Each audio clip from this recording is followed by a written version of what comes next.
La primera vez que Lucía Rentería escuchó sobre el Sanatorio San Rafael fue en una conversación susurrada entre su madre y la vecina del segundo piso.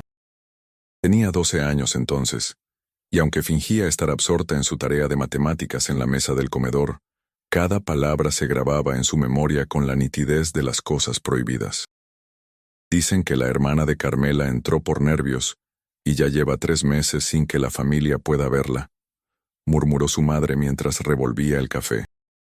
Esas instituciones privadas tienen sus propias reglas, comadre. Uno firma los papeles y después, pues quién sabe. El tintineo de las cucharillas contra las tazas de porcelana puntuaba el silencio incómodo que siguió. En aquel entonces, Guadalajara vivía entre dos mundos.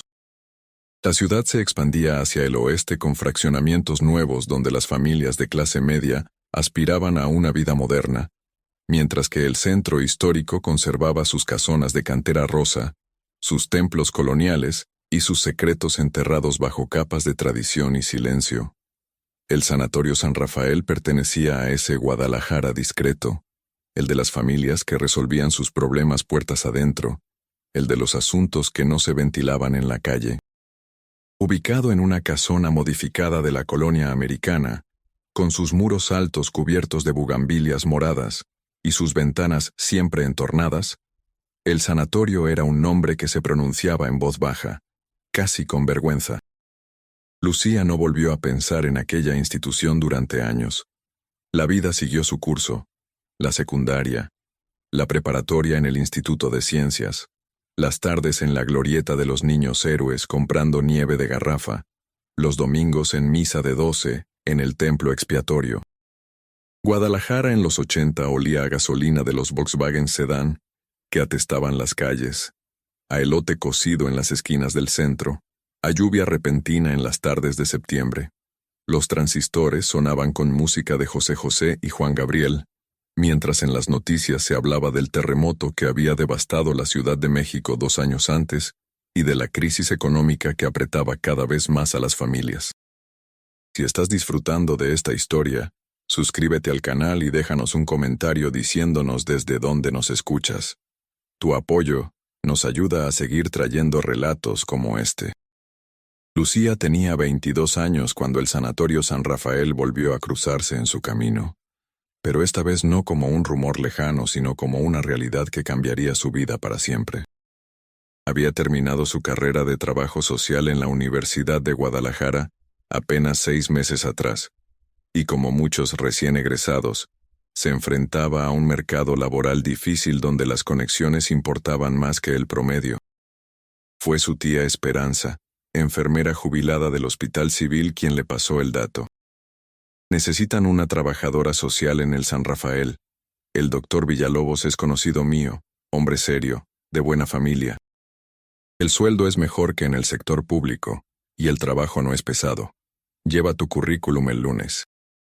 La oferta llegó en un momento en que Lucía llevaba 3 meses buscando empleo sin éxito, enviando solicitudes que desaparecían en cajones de escritorio sin respuesta. El lunes 17 de octubre de 1983, Lucía caminó por la avenida Chapultepec hacia la colonia americana. El día era luminoso, con ese cielo azul profundo que caracteriza al otoño tapatío. Las jacarandas perdían sus últimas flores violetas y las bugambilias estallaban en las bardas de las casas. Pasó frente a la fuente de la glorieta, esquivó a los vendedores ambulantes de chicles y cigarros y giró en la calle Lerdo de Tejada. El Sanatorio San Rafael estaba a media cuadra, indistinguible a primera vista de las otras casonas antiguas de la zona. Solo una placa discreta de bronce junto al portón anunciaba: Sanatorio San Rafael, institución privada de reposo y tratamiento neurológico, Dr. Humberto Villalobos, director. Tocó el timbre y esperó. El zumbido eléctrico resonó en algún lugar dentro de la propiedad. Pasó un minuto largo antes de que se escucharan pasos acercándose del otro lado del portón de hierro forjado. Una mujer de unos 50 años, vestida con un uniforme blanco impecable y el cabello recogido en un chongo severo, abrió apenas lo suficiente para asomarse. ¿Sí? Su tono no invitaba a la conversación. Buenos días. Vengo a una entrevista con el doctor Villalobos. Soy Lucía Rentería, trabajadora social. La mujer la observó de arriba abajo con una minuciosidad que incomodó a Lucía, como si evaluara no solo su apariencia, sino algo más profundo. Pase. El doctor la espera en su despacho. El portón se abrió con un chirrido metálico que necesitaba aceite. El jardín frontal estaba impecablemente cuidado. Rosales podados con precisión geométrica bordeaban un sendero de piedra que conducía a la entrada principal de la casona.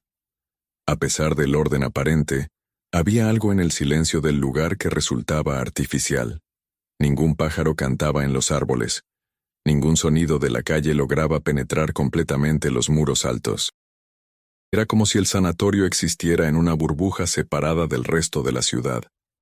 La mujer del uniforme blanco caminaba adelante sin voltear, con pasos firmes que resonaban contra las baldosas del corredor. Lucía la siguió, consciente del peso de su portafolio con el currículum y las cartas de recomendación que había preparado con tanto esmero. El interior de la casona conservaba elementos de su arquitectura original. Techos altos con vigas de madera, pisos de mosaico hidráulico con diseños florales desgastados por décadas de uso, puertas de madera maciza con herrajes antiguos.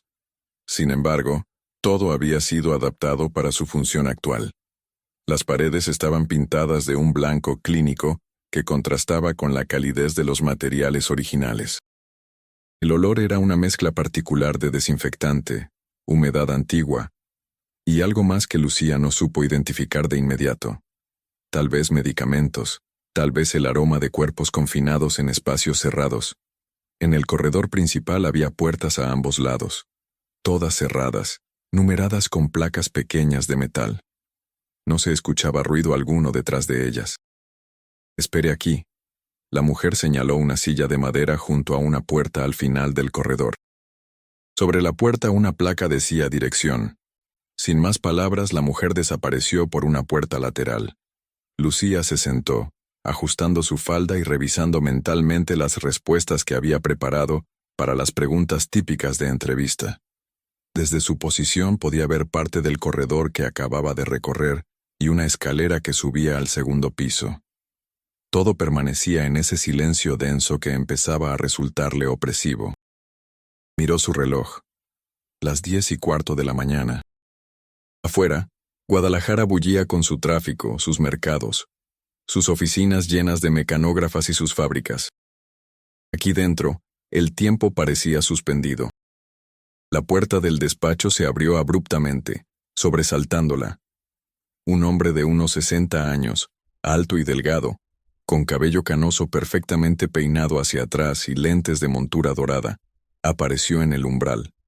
Vestía un traje gris Oxford, de corte impecable, y una corbata azul marino. Su presencia irradiaba autoridad, el tipo de autoridad que viene no solo de la posición, sino de décadas de ejercerla sin cuestionamientos. «Señorita Rentería, adelante». Su voz era grave, modulada, educada. Lucía se puso de pie y entró al despacho, extendiendo la mano.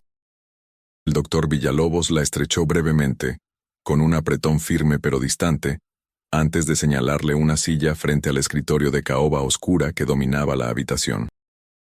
El despacho era amplio y estaba decorado con el gusto conservador de las familias tradicionales tapatías. Diplomas enmarcados cubrían una pared. Universidad de Guadalajara, 1947. Especialización en neurología en la Ciudad de México, membresías en sociedades médicas. Había una fotografía en blanco y negro donde un Villalobos más joven estrechaba la mano de algún funcionario en un evento formal. Los estantes contenían gruesos volúmenes de medicina, tratados de psiquiatría de autores que Lucía reconoció de sus clases. Freud, Jung, textos de farmacología. En una esquina, un archivero metálico gris de 4 gavetas permanecía cerrado con llave. Una ventana daba al jardín lateral, pero las cortinas de terciopelo verde estaban corridas a medias, dejando entrar solo una luz tenue y filtrada. El doctor Villalobos se sentó detrás del escritorio y abrió la carpeta que contenía el currículum de Lucía. La estudió durante un momento que se hizo largo, sus ojos moviéndose detrás de los lentes mientras leía. Lucía aprovechó para observarlo mejor. Tenía las manos cuidadas, con uñas perfectamente recortadas, sin manchas de edad a pesar de los años. En su muñeca izquierda brillaba un reloj Omega que debió costar varios meses de salario. Todo en él hablaba de éxito profesional, de una carrera consolidada, de un hombre acostumbrado al respeto automático de pacientes, colegas y subordinados. Egresada de la Universidad de Guadalajara, promedio sobresaliente, prácticas en el DIF municipal. Levantó la vista hacia ella. Su tía Esperanza habló muy bien de usted. Dice que es seria, responsable, discreta. La última palabra quedó flotando en el aire con un peso especial. Gracias, doctor. Me esforcé mucho durante la carrera, y las prácticas me enseñaron la importancia del trabajo social en instituciones de salud. Lucía mantuvo su voz firme, profesional, como le habían enseñado. Aquí la labor es diferente a lo que habrá visto en el sector público, continuó Villalobos reclinándose en su silla de cuero. El Sanatorio San Rafael atiende a pacientes de familias distinguidas que requieren tratamiento neurológico y psiquiátrico en un ambiente discreto, alejado de la exposición de los hospitales generales. Nuestros pacientes sufren de trastornos nerviosos, crisis emocionales, adicciones que sus familias prefieren manejar con privacidad. ¿Comprende lo que esto implica? Significa que la confidencialidad es primordial. Exactamente, confirmó el doctor, y una leve sonrisa apareció en sus labios. Aquí no hay reportes a autoridades externas, salvo que sea absolutamente necesario. Las familias pagan generosamente por nuestra discreción y efectividad. Su trabajo consistiría en mantener los expedientes de los pacientes, coordinar las visitas familiares según lo autoricemos, y ocasionalmente servir de enlace entre las familias y el equipo médico. Nada que una profesional capacitada no pueda manejar. La forma en que dijo profesional capacitada sonó más a advertencia que a halago. ¿Cuántos pacientes tienen actualmente?, preguntó Lucía, tratando de visualizar la magnitud del trabajo. Entre 20 y 25, dependiendo de la temporada. Algunos están aquí por periodos cortos, semanas o un par de meses. Otros requieren tratamientos prolongados. Se puso de pie y caminó hacia la ventana, mirando hacia el jardín. Debe entender, señorita Rentería, que trabajar aquí requiere una cierta fortaleza emocional. Verá situaciones difíciles, familias en crisis, pacientes que no siempre están en sus cabales, tratamientos que pueden parecer severos pero son necesarios. No es un trabajo para personas sensibles que se dejan llevar por emociones. Se volvió hacia ella, estudiando su reacción. Lucía sintió un escalofrío recorrerle la espalda, pero lo disimuló. Necesitaba ese empleo. El sueldo que mencionó la tía Esperanza era el doble de lo que podría ganar en cualquier institución pública. Y además, ¿no se había preparado precisamente para ayudar a personas en situaciones difíciles? Puedo manejar situaciones complejas, doctor. Durante mis prácticas trabajé con casos de violencia doméstica y adicciones. Entiendo que cada paciente requiere un enfoque particular y que la profesionalidad implica mantener cierta distancia emocional. Las palabras salieron con más confianza de la que realmente sentía. Villalobos pareció satisfecho con la respuesta. Regresó a su escritorio y sacó varios documentos de un cajón. Excelente. Entonces tenemos un acuerdo. El salario es de 120,000 pesos mensuales, pagaderos los últimos días de cada mes. Horario de lunes a sábado, de 9 de la mañana a 6 de la tarde, con una hora para comer. Los domingos estamos cerrados, salvo emergencias. Aquí están los contratos, léalos con cuidado antes de firmar.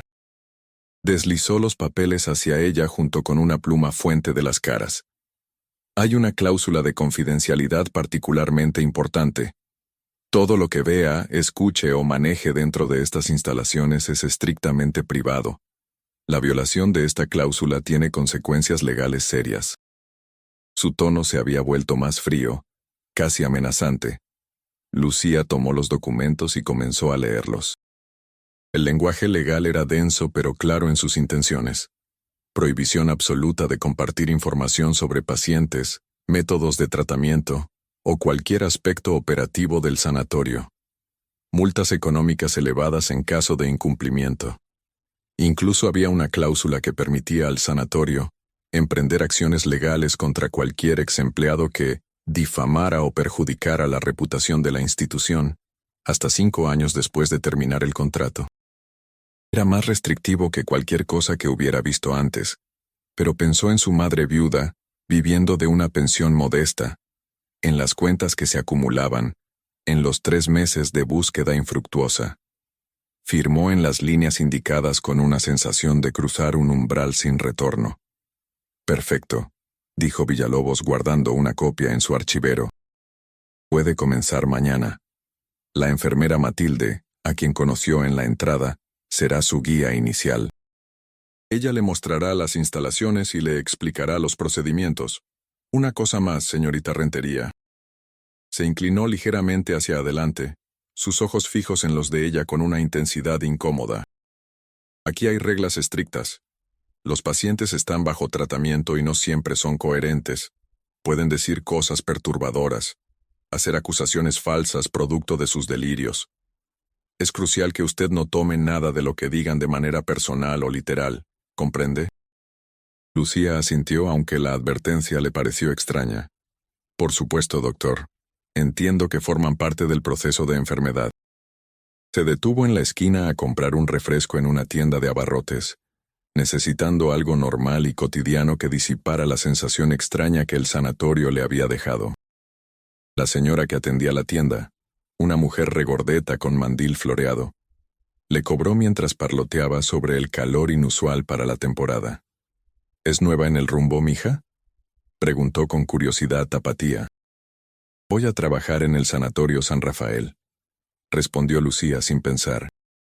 La expresión de la señora cambió inmediatamente, una sombra de incomodidad cruzando su rostro amable. Ah, pues que le vaya bien. Su tono había perdido toda la calidez. No agregó nada más, y se volvió a acomodar las latas en el estante con un súbito interés. Lucía caminó de regreso a su casa en la colonia moderna, un trayecto de 40 minutos que normalmente hacía en camión, pero que ese día necesitaba hacer a pie, ordenando sus pensamientos. Guadalajara se extendía a su alrededor con su caos organizado. Los camiones urbanos pintados de naranja y blanco escupiendo humo negro, las tortillerías con sus olores a maíz recién molido, los puestos de periódicos exhibiendo las primeras planas con noticias de política y deportes.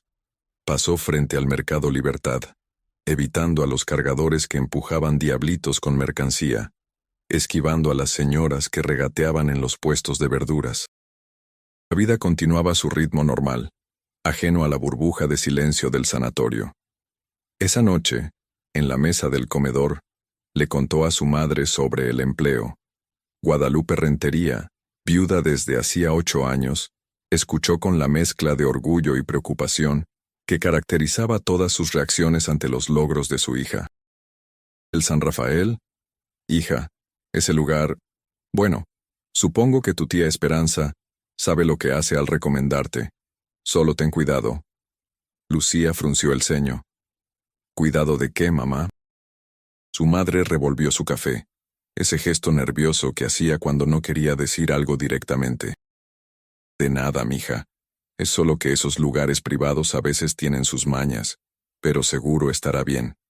El doctor Villalobos es de buena familia, eso dice Esperanza. Cada vez que cerraba los ojos veía el corredor silencioso del sanatorio, las puertas cerradas, el rostro severo de la enfermera Matilde. Se levantó varias veces a tomar agua, mirando por la ventana hacia la calle donde los perros callejeros ladraban y los borrachos tardíos cantaban rancheras desafinadas. Guadalajara nunca dormía completamente. Siempre había ruido, movimiento, vida. Pero en su mente, el silencio del sanatorio era más fuerte que cualquier ruido exterior. El martes 18 de octubre amaneció nublado, con esas nubes bajas que amenazaban lluvia sin cumplir la promesa. Lucía se vistió con cuidado. Falda azul marino, blusa blanca, zapatos negros de tacón bajo, el cabello recogido en una cola de caballo. Se veía profesional, seria, lista para su primer día. Su madre le preparó huevos con frijoles y tortillas calientes, insistiendo en que comiera bien porque no sabía cómo serían las cosas allá. A las 8:30 salió de casa, tomó el camión que la dejaba a 3 cuadras del sanatorio y caminó el resto del trayecto con el estómago hecho un nudo. Esta vez la enfermera Matilde la esperaba. El portón se abrió casi inmediatamente después de que tocara el timbre. Puntual, eso está bien. Aquí la puntualidad es obligatoria. Sin más preámbulos, la condujo al interior.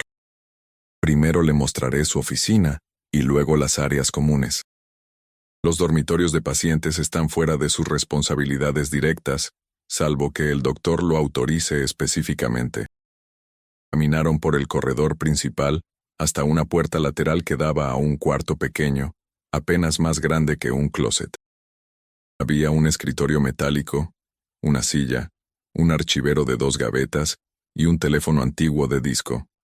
Una ventana alta dejaba entrar luz, pero estaba cubierta con barrotes delgados pintados de blanco. Aquí están los expedientes que debe actualizar. Matilde señaló una pila de carpetas manila sobre el escritorio. Cada paciente tiene su expediente. Usted registra las visitas, los cambios en el tratamiento que le comuniquemos, y mantiene todo en orden. ¿Preguntas? Su tono era genuinamente confundido. Bueno, soy trabajadora social. Parte de mi función es conocer las necesidades psicosociales de los pacientes, hablar con ellos, entender su contexto familiar. Matilde la interrumpió con un gesto cortante de la mano. Aquí eso no funciona así. Los pacientes están bajo tratamiento médico estricto. El doctor evalúa cuando están en condiciones de socializar. Su trabajo es administrativo. Punto. El silencio que siguió no dejaba espacio para discusión. El resto de la mañana fue un torbellino de información. Matilde le mostró el comedor donde los pacientes comían en turnos separados, la sala de terapias ocupacionales con sus mesas de madera y cajas de materiales artesanales que parecían no haber sido tocadas en meses, la cocina donde 2 señoras preparaban comida insípida bajo la supervisión de otra enfermera. Todo estaba limpio, ordenado, pero desprovisto de vida.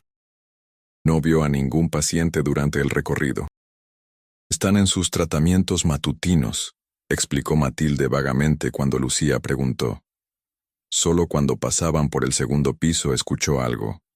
Un gemido bajo, casi inaudible, que venía de detrás de una de las puertas cerradas. Matilde aceleró el paso como si no lo hubiera escuchado. De regreso en su oficina, Lucía comenzó a revisar los expedientes. Los nombres le decían poco. Rosario Medina, 34 años, diagnóstico de neurosis depresiva. Javier Soto, 28 años, esquizofrenia paranoide. Carmen Lozano, 41 años, crisis nerviosa postparto. Cada expediente contenía hojas de admisión, autorizaciones firmadas por familiares, registros de medicamentos administrados. Las dosis le parecieron altas incluso con su conocimiento limitado de psicofarmacología, pero supuso que el doctor Villalobos sabía lo que hacía. Lo que le llamó la atención fue la ausencia casi total de notas de evolución. Los registros de enfermería eran escuetos. Paciente tranquilo, medicamento administrado según indicación. Paciente agitado, sedación aplicada. Paciente sin cambios. No había descripciones de síntomas, comportamientos específicos o respuestas a tratamiento. Alrededor del mediodía, Matilde regresó para llevarla al comedor del personal, separado del comedor de pacientes. Allí conoció a las otras 2 enfermeras. Remedios, una mujer joven de no más de 25 años con expresión perpetuamente asustada, y Dolores, cercana a la jubilación, de rostro pétreo. Almorzaron en silencio casi total, un caldo de pollo aguado con arroz y tortillas. Lucía intentó hacer conversación. ¿Llevan mucho tiempo trabajando aquí? Dolores la miró como si hubiera preguntado algo ofensivo. 18 años. Remedios murmuró algo sobre 3 años. Ninguna elaboró. El mensaje era claro. Aquí no se hacían amistades ni se compartían confidencias. La tarde transcurrió lentamente. Lucía organizó los expedientes alfabéticamente. Revisó las fechas de ingreso notando que algunos pacientes llevaban meses, incluso años en el sanatorio. Una carpeta en particular captó su atención. Adriana Guzmán Herrera, 29 años, admitida hacía 14 meses por trastorno de ansiedad severa. Las autorizaciones estaban firmadas por su esposo, ingeniero Fernando Guzmán. Lo extraño era que no había ningún registro de visitas familiares en todo ese tiempo. La mayoría de los otros pacientes tenían al menos visitas mensuales anotadas, pero Adriana no. 14 meses sin una sola visita registrada. Lucía frunció el ceño, haciendo una nota mental de preguntar al doctor Villalobos sobre este caso. A las 6 en punto, Matilde apareció en su puerta. Puede retirarse, mañana continúa. Lucía recogió su bolso y salió del sanatorio con una sensación de alivio, mezclado con culpa por sentir alivio. Afuera, Guadalajara vivía su hora pico, camiones atestados, vendedores ambulantes ofreciendo tortas y tacos, empleados saliendo de oficinas y comercios. Se detuvo en un puesto de periódicos y compró El Informador, necesitando evidencia tangible del mundo exterior. Las noticias eran las habituales: conflictos sindicales, inauguración de obras públicas, resultados de fútbol. Normalidad, rutina, vida. Los días siguientes establecieron un patrón. Llegaba puntual, se encerraba en su oficina con los expedientes, almorzaba en silencio con las enfermeras, completaba tareas administrativas y se marchaba. No veía pacientes. A veces escuchaba ruidos, pasos arrastrándose en el piso superior, ocasionales gritos ahogados, puertas que se cerraban con pestillos metálicos, pero nunca veía a las personas detrás de esos sonidos. El doctor Villalobos pasaba ocasionalmente, siempre con prisa, asintiendo apenas en reconocimiento. La sensación de irrealidad crecía día a día. ¿Realmente había pacientes aquí? ¿O era todo una elaborada farsa? El viernes de su primera semana, la rutina se rompió. Estaba actualizando el expediente de un paciente nuevo, cuando escuchó voces elevadas en el corredor. Una era del doctor Villalobos, firme y controlada. La otra era de una mujer, desesperada y llorosa. Necesito ver a mi hermana. Llevo 2 meses tratando de visitarla. Señora, ya le expliqué que Rosario no está en condiciones de recibir visitas. El tratamiento requiere aislamiento temporal para ser efectivo. Pero 2 meses. ¿Cómo sé que está bien? Tiene mi palabra profesional. Cuando esté lista la llamaremos. Quiero verla ahora o llamaré a las autoridades. El silencio que siguió fue glacial. Luego la voz de Villalobos, más baja pero con un filo amenazante. Señora, su hermana fue admitida con autorización legal firmada por usted misma. Cuestionarnos ahora es imprudente. Podría complicar su caso. Matilde estaba detrás de él, inmóvil como una estatua. La mujer finalmente bajó la cabeza, derrotada. Solo quiero saber que está bien.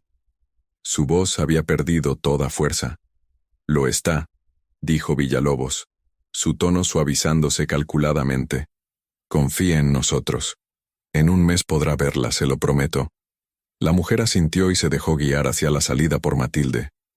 Villalobos se volvió y sorprendió a Lucía mirando. Sus ojos se encontraron. Él no dijo nada, pero el mensaje era claro. Esto no es asunto tuyo.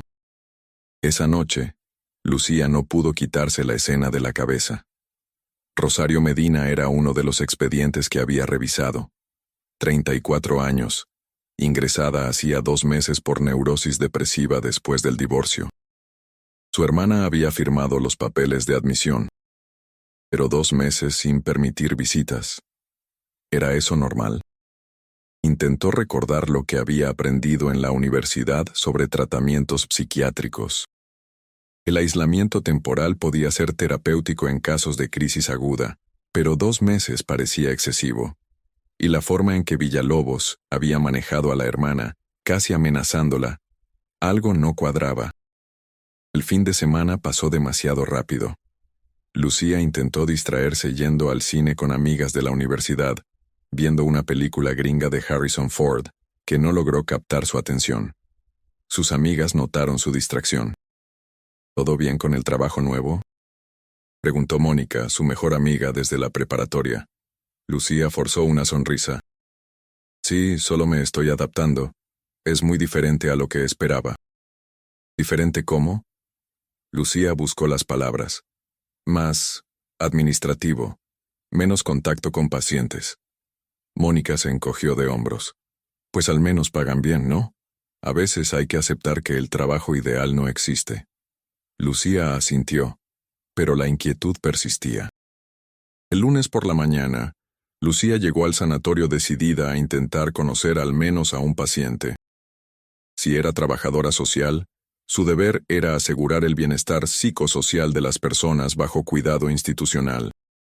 Esperó hasta que Matilde estuviera ocupada en el piso superior y caminó hacia el comedor donde, según el horario que había memorizado, los pacientes desayunaban a las 8. La puerta estaba entreabierta. Se asomó cuidadosamente. Había 6 personas sentadas en mesas separadas, cada una con un plato de avena aguada y un vaso de agua. Todos vestían batas blancas idénticas, como uniformes de hospital pero más ásperas, más impersonales. Ninguno hablaba. Algunos comían mecánicamente, con movimientos lentos y descoordinados.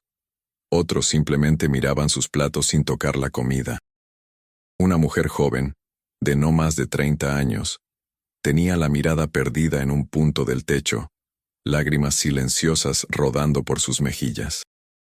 Un hombre de mediana edad temblaba ligeramente, la cuchara golpeando contra el plato con un tintineo rítmico e involuntario. La escena era perturbadora en su quietud, en la ausencia total de vitalidad. Lucía entró al comedor, intentando sonar amable. Buenos días. Su voz sonó demasiado fuerte en el silencio.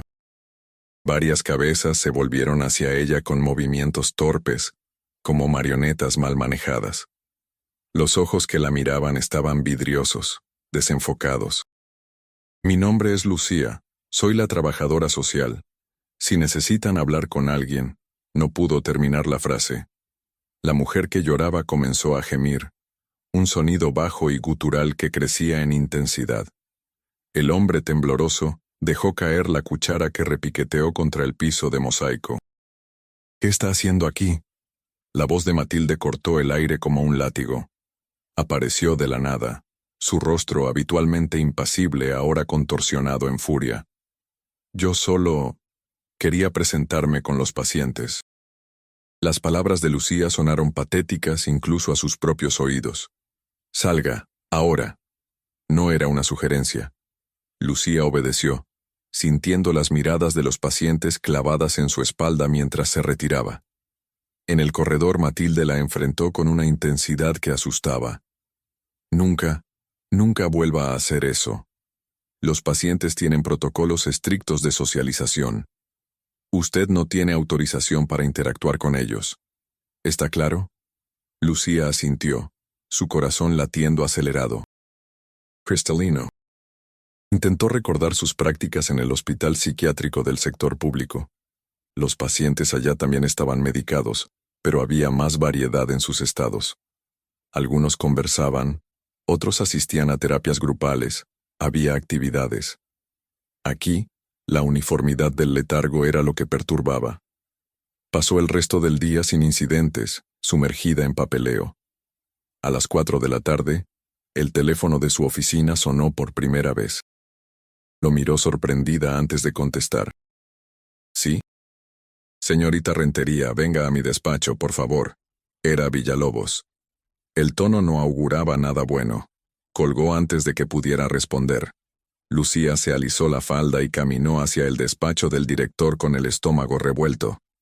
Villalobos estaba de pie junto a la ventana cuando entró, mirando hacia el jardín. No se volvió inmediatamente. El silencio se extendió, claramente calculado para incomodarla. Finalmente habló, sin mirarla.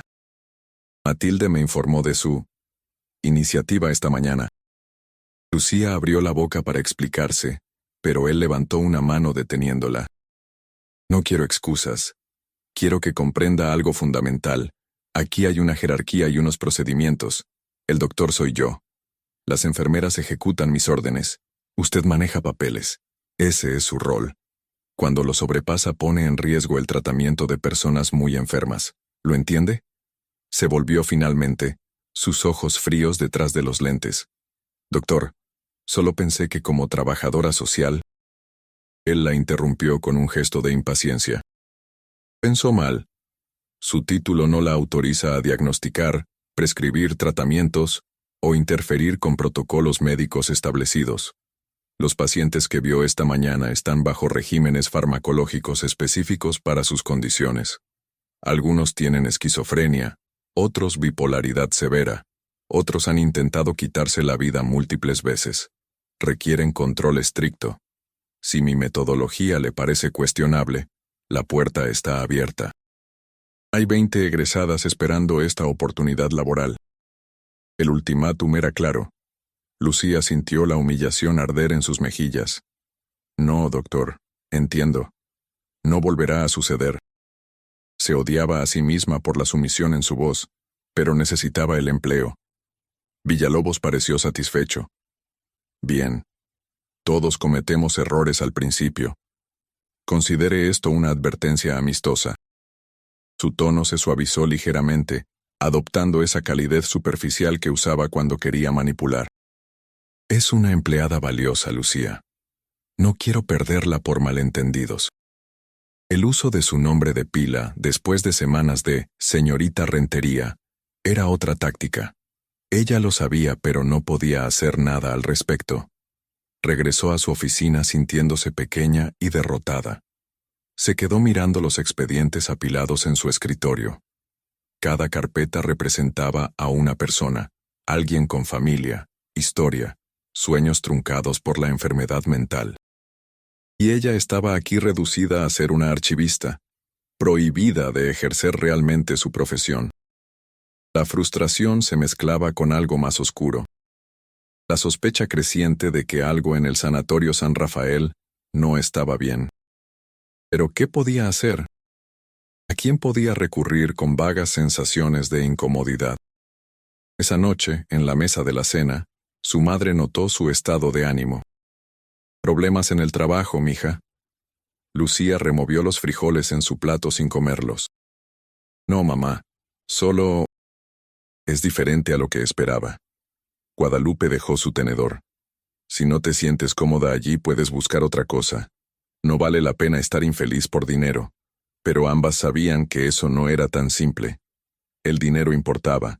Las cuentas importaban. La pensión de su madre apenas alcanzaba para lo básico. «Estoy bien», mintió Lucía. «Solo necesito adaptarme». Hacía su trabajo, evitaba a las enfermeras, y no cuestionaba nada. Pero sus ojos y oídos permanecían alerta. Comenzó a notar patrones. Ciertos pacientes nunca recibían visitas. Los registros de medicamentos mostraban dosis que aumentaban con el tiempo en lugar de reducirse, lo opuesto a lo que debería suceder si el tratamiento fuera efectivo. Las admisiones nuevas siempre llegaban en circunstancias similares. Familias abrumadas, crisis agudas, autorizaciones firmadas apresuradamente. Una tarde de principios de noviembre, mientras organizaba expedientes en el archivero, encontró una carpeta mal etiquetada en la parte trasera del cajón inferior. Al sacarla, notó que era más antigua que las otras, la manila amarillenta y quebradiza.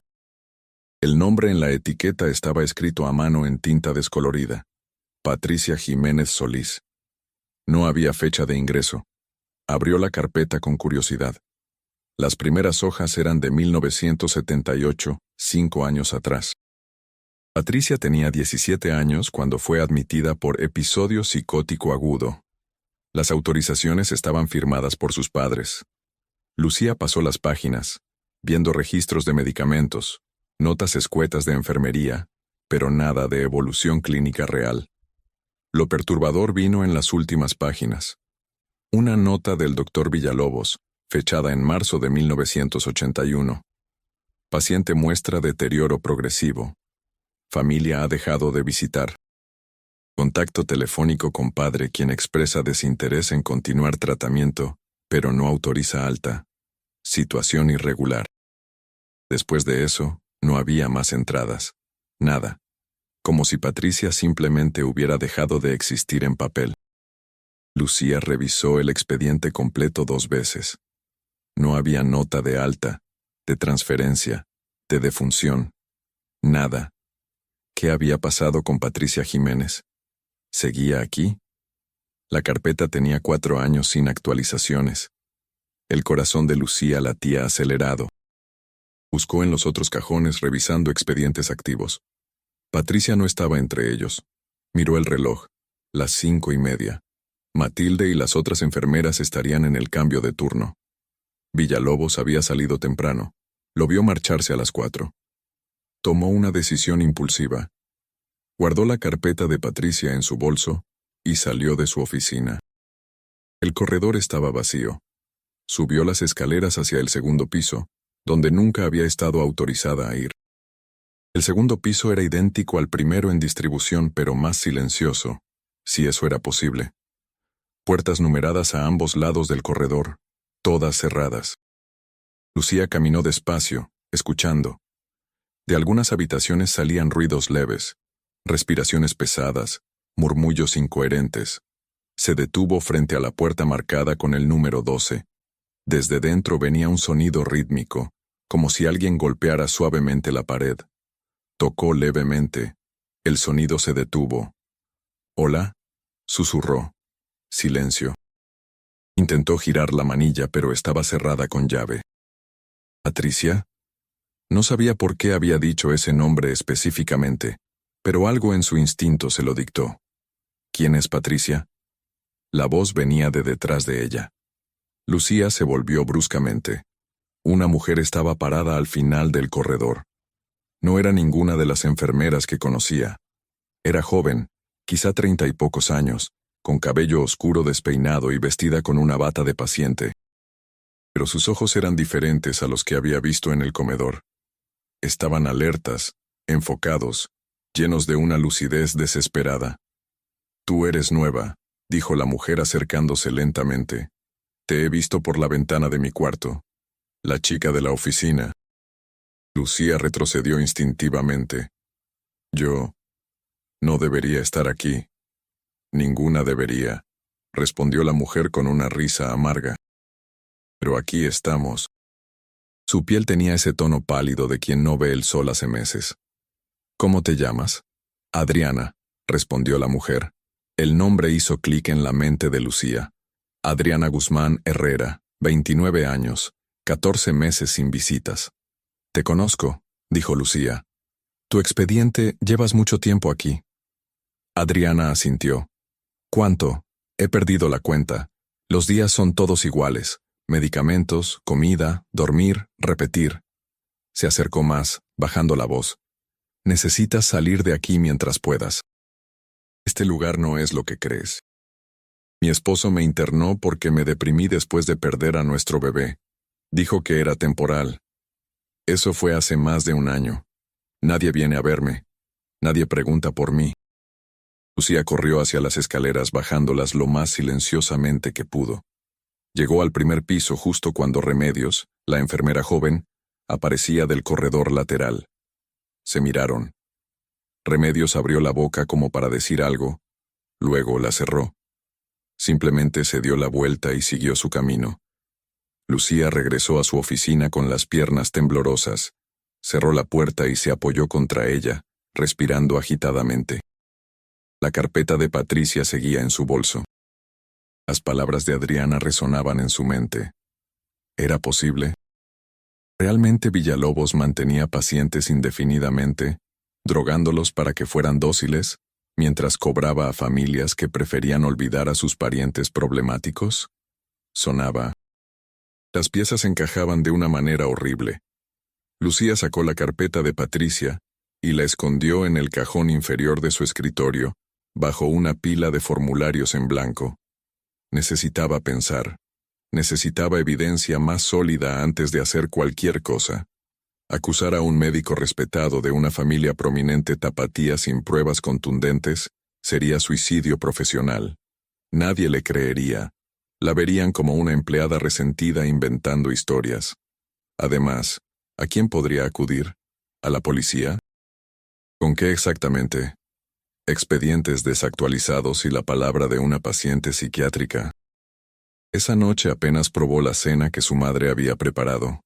Guadalupe la observaba con creciente preocupación. Lucía, estás muy pálida. ¿Te sientes mal? No, mamá, solo cansada. Pero no era cansancio, era miedo. Miedo de lo que había descubierto y miedo de lo que podría descubrir si seguía investigando. Se fue a la cama temprano, pero el sueño no llegó. Cada vez que cerraba los ojos veía el rostro de Adriana. Escuchaba su voz desesperada. Una vez que estás aquí no sales. Nunca sales. Buenos días, señorita Rentería. El tono era gélido. Necesitamos hablar sobre su comportamiento de ayer. La mentira sonó patética incluso a sus propios oídos. Matilde se acercó hasta quedar a centímetros de su rostro. No me tome por tonta. Sé perfectamente que usted sabe dónde está cada baño de este edificio. Persiste en su curiosidad y se convierte en un problema que el doctor Villalobos sabe cómo resolver. ¿Cuál elige? No era una pregunta retórica. Era una amenaza real. Lucía tragó saliva. Elijo quedarme y hacer mi trabajo. Las palabras salieron como un susurro. Matilde asintió satisfecha. Sabia decisión. El doctor Villalobos aprecia la lealtad. Quienes han sido leales han prosperado. Quienes no. Dejó la frase inconclusa, pero el mensaje era claro. Se dirigió hacia la puerta, luego se detuvo y miró hacia atrás.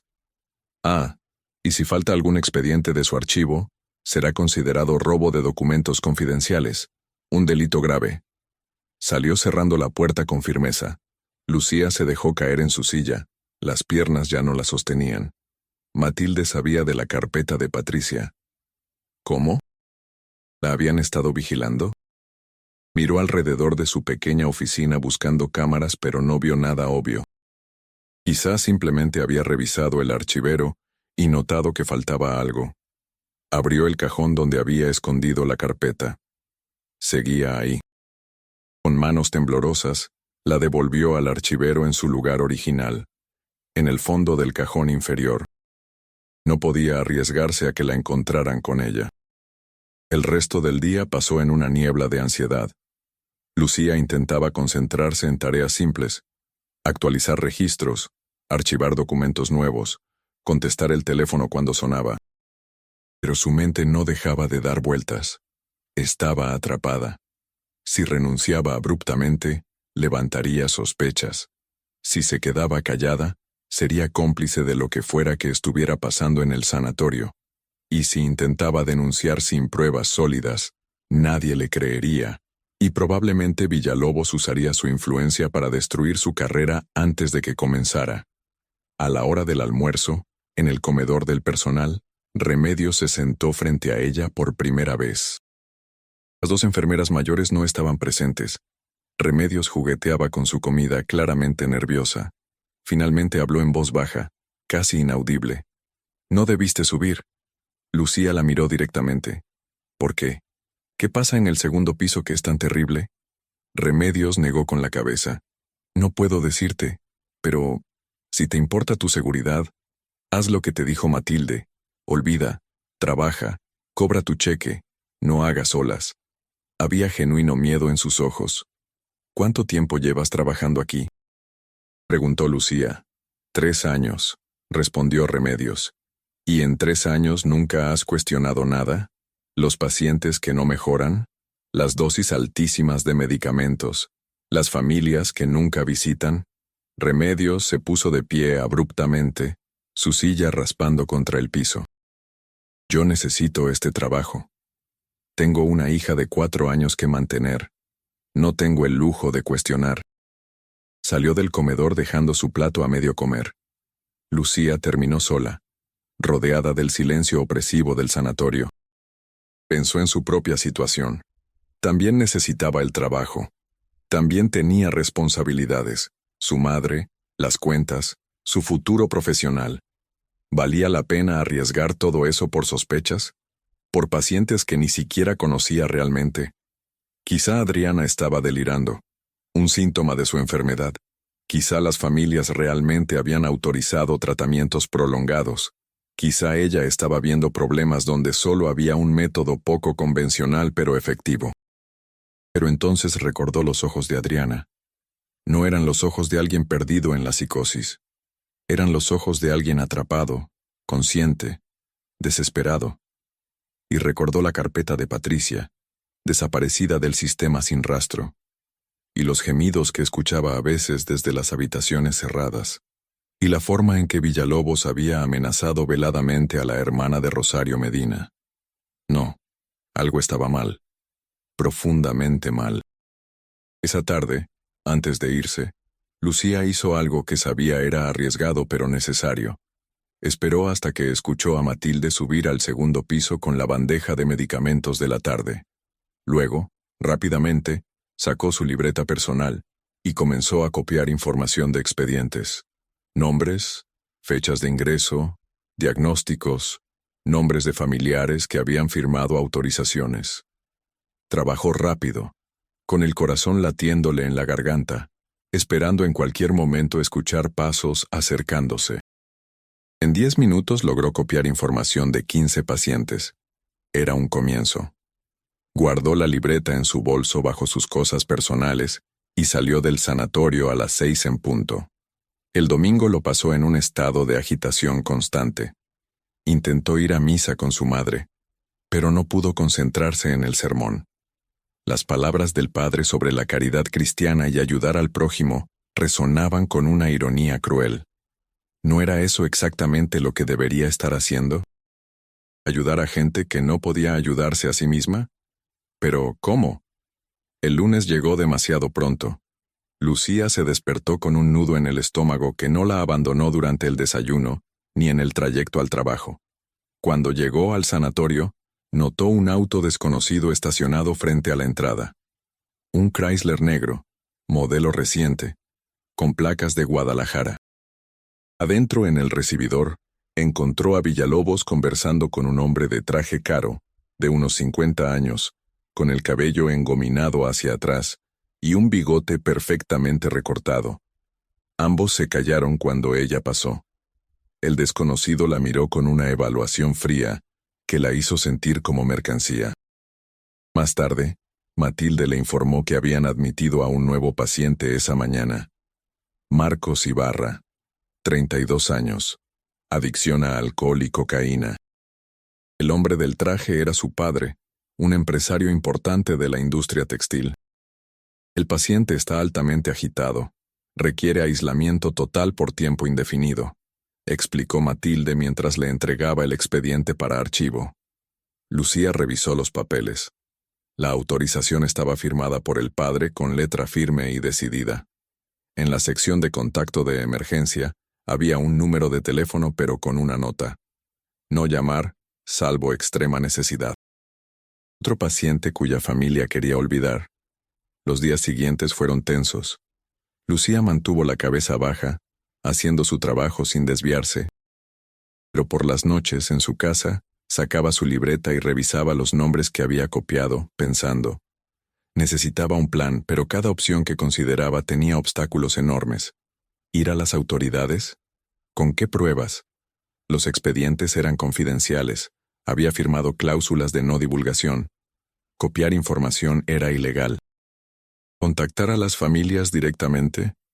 No tenía sus direcciones completas, solo números de teléfono que probablemente cambiarían si llamaba haciendo preguntas incómodas. Una semana después de su encuentro con Adriana, Lucía decidió arriesgarse nuevamente. Había observado los patrones del sanatorio. Los martes y jueves por la tarde, Villalobos salía a consultas externas en un hospital privado. Matilde y Dolores se quedaban en el primer piso, supervisando la cena de los pacientes. Remedios era la única en el segundo piso administrando medicamentos. Y Remedios, Lucía había notado. Tenía miedo, pero también conciencia. Quizá podía ser una aliada. El martes por la tarde, a las 5:30, Lucía subió al segundo piso. Encontró a Remedios en el pasillo con su carrito de medicamentos. La enfermera joven se sobresaltó al verla. «No deberías estar aquí». «Lo sé», respondió Lucía manteniéndose firme. «Pero necesito tu ayuda, Remedios. Necesito saber la verdad sobre este lugar». Remedios miró nerviosamente hacia las escaleras. «No puedo. Si Matilde se entera...» «Matilde está abajo. Tenemos 10 minutos antes de que termine la cena. Solo dime, ¿cuántos pacientes hay realmente en el segundo piso?» Remedios negó con la cabeza. «No lo sé con certeza. Sus familias dejaron de pagar hace años. Villalobos dice que los mantiene por caridad, pero les da menos comida, menos atención. Están en las habitaciones del fondo, casi olvidados». Señaló hacia el extremo más alejado del corredor. Lucía sintió que se le revolvía el estómago. ¿Patricia Jiménez está entre ellos? Remedios asintió casi imperceptiblemente. Habitación 18. Pero Lucía, es mejor no saber. Créeme. A pesar de la advertencia, Lucía caminó hacia el fondo del corredor. Las habitaciones 17, 18, 19 y 20 estaban más alejadas de las otras, en un segmento del edificio que probablemente había sido agregado después, con construcción más tosca. Las puertas eran de metal en lugar de madera. Se detuvo frente a la puerta 18. Desde dentro no venía ningún sonido. Tocó suavemente. ¿Patricia? Nada. Miró a Remedios, que permanecía paralizada a mitad del corredor con su carrito. ¿Puedes abrir? La enfermera negó con la cabeza violentamente. No tengo llave de esas habitaciones, solo Matilde y el doctor. Lucía se arrodilló frente a la puerta, mirando por la rendija inferior. Pudo ver el borde de un catre de metal, un piso de cemento desnudo, nada más. «Patricia, si me escuchas, quiero ayudarte». Habló con voz baja pero clara. Por un momento largo, no hubo respuesta. Luego, un sonido. Un arrastre lento, como si alguien se moviera con dificultad. Una voz salió desde dentro, áspera por el desuso. «No hay ayuda. Ya no». Las palabras eran lentas, trabajosas. «¿Cuánto tiempo llevas aquí?», preguntó Lucía, sintiendo lágrimas arder en sus ojos. «No, lo sé. Años, muchos años. Tus padres», comenzó Lucía, «muertos, o me olvidaron, da igual». El fatalismo en esa voz rota era devastador. Remedios la jaló del brazo. «Tenemos que irnos, ya». Lucía se puso de pie, las piernas entumecidas. Antes de irse dijo a la puerta cerrada: «Voy a sacarte de aquí. Te lo prometo». No hubo respuesta. En el camino de vuelta, Remedios la confrontó con lágrimas en los ojos. «No hagas promesas que no puedes cumplir. Solo empeorarás las cosas. Para ella, para ti, para todos». «¿Cómo puedes vivir con esto?», preguntó Lucía. «Porque no tengo opción», respondió Remedios con amargura. «Y pronto tú tampoco la tendrás». Su madre, alarmada, amenazó con llevarla al médico. «Estás perdiendo peso, mija. Y tienes ojeras terribles. Ese trabajo te está enfermando». Lucía quiso contarle todo, descargar el peso horrible de lo que sabía. Pero, ¿cómo explicarle a su madre, una mujer devota y confiada en la bondad humana, que existían lugares como el Sanatorio San Rafael? ¿Que médicos respetados podían ser monstruos con bata blanca? «Estoy bien, mamá. Solo estresada». Otra mentira en una creciente colección de mentiras. No pudo dormir. A las 2 de la madrugada seguía despierta, mirando el techo de su cuarto mientras Guadalajara dormía a su alrededor. Los perros ladraban a lo lejos. Un radio en alguna casa vecina tocaba música romántica de Juan Gabriel. La normalidad de la noche hacía que el horror del sanatorio pareciera irreal, como si lo hubiera imaginado. Pero no lo había imaginado. Patricia era real. Adriana era real. Los 12 pacientes del segundo piso, 4 de ellos olvidados incluso por sus propios registros, eran reales. Tomó una decisión. No podía ir a las autoridades todavía, no sin más pruebas. Pero podía documentar. Podía ser testigo. Y cuando tuviera suficiente, encontraría a alguien que escuchara. Un periodista quizá. Alguien fuera del sistema médico que Villalobos controlaba. Era arriesgado, pero no podía seguir siendo cómplice silenciosa de lo que estaba presenciando. Los siguientes días, Lucía se convirtió en una espía en su propio lugar de trabajo. Memorizaba horarios, rutinas, quién iba dónde y cuándo. Notó que los miércoles por la tarde llegaba un camión de una farmacia específica, Droguería González. El chofer entregaba cajas que Matilde firmaba y llevaba directamente al consultorio de Villalobos. Las cantidades parecían excesivas para 25 pacientes. ¿Qué estaban haciendo con tantos medicamentos? También comenzó a escuchar más atentamente las conversaciones. Una tarde, mientras archivaba documentos cerca del despacho de Villalobos, escuchó una llamada telefónica. La puerta estaba entreabierta y la voz del doctor resonaba claramente. Señora Guzmán, entiendo su preocupación, pero como le he explicado, Adriana aún no está estable para recibir visitas. No, los episodios psicóticos persisten. Sí, probablemente necesite otros 6 meses. Lucía apretó los dientes. Adriana no tenía episodios psicóticos. Estaba perfectamente lúcida cuando habló con ella. Villalobos estaba mintiendo deliberadamente a las familias. En otra ocasión, escuchó a Matilde y Dolores conversando en el almacén de suministros. El de la habitación 7 se está volviendo problemático. Pregunta constantemente cuándo puede irse.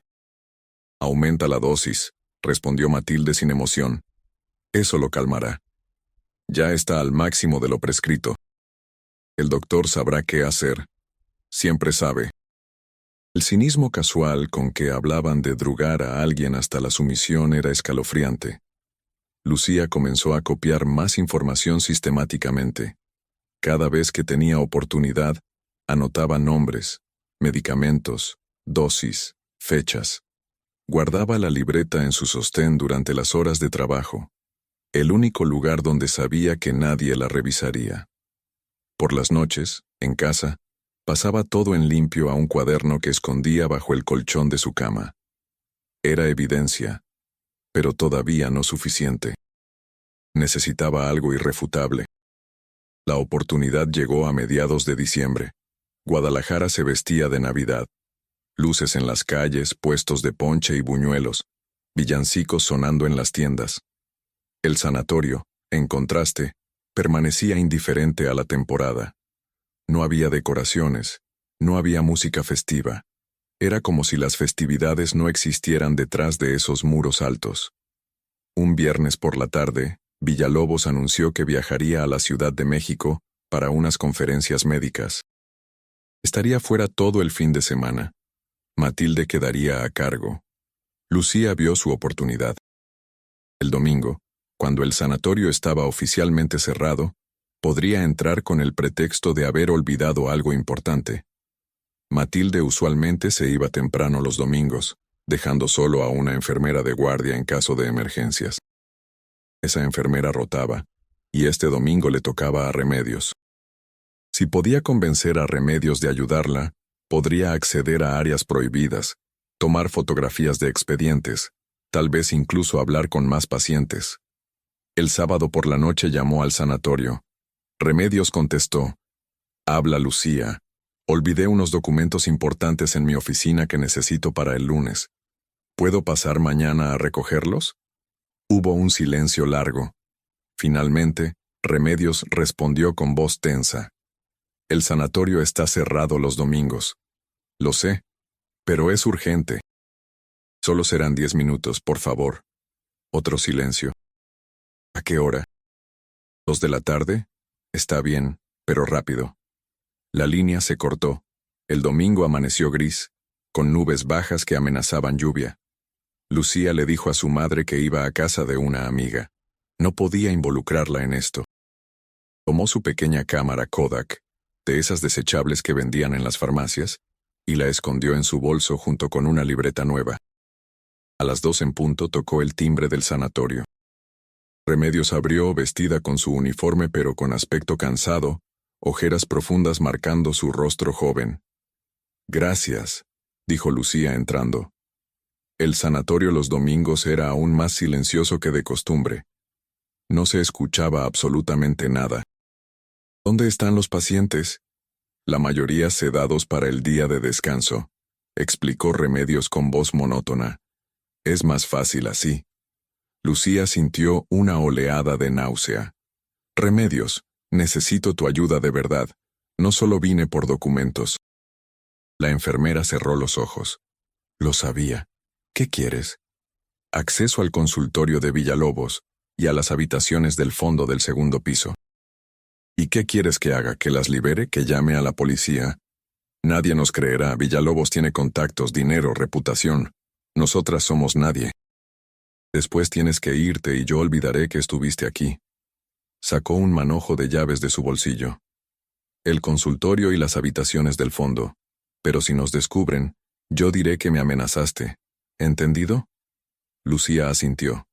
«Entendido». Expedientes de pacientes antiguos, algunos con anotaciones en los márgenes en letra del doctor. Familia dejó de pagar, mantener con presupuesto mínimo, sin visitas en 2 años, considerar para protocolo experimental. Efectos secundarios severos de nuevo tratamiento, documentar privadamente. Las manos de Lucía temblaban mientras fotografiaba página tras página. Encontró documentos de compras de medicamentos, cantidades masivas de antipsicóticos, sedantes, incluso sustancias que no reconocía. Facturas de la droguería González por cifras enormes. Y luego, en el fondo del cajón inferior, una libreta de contabilidad con 2 columnas. Ingresos por familias pagantes y gastos operativos. Los números revelaban que Villalobos ganaba el triple de lo que gastaba en el cuidado real de los pacientes. Era un negocio, puro y simple. 10 minutos, advirtió Remedios desde la puerta, vigilando el corredor. Lucía guardó todo como estaba y cerró el archivero. Ahora el segundo piso. Subieron juntas en silencio. El corredor superior estaba sumido en penumbras, solo una luz tenue al final.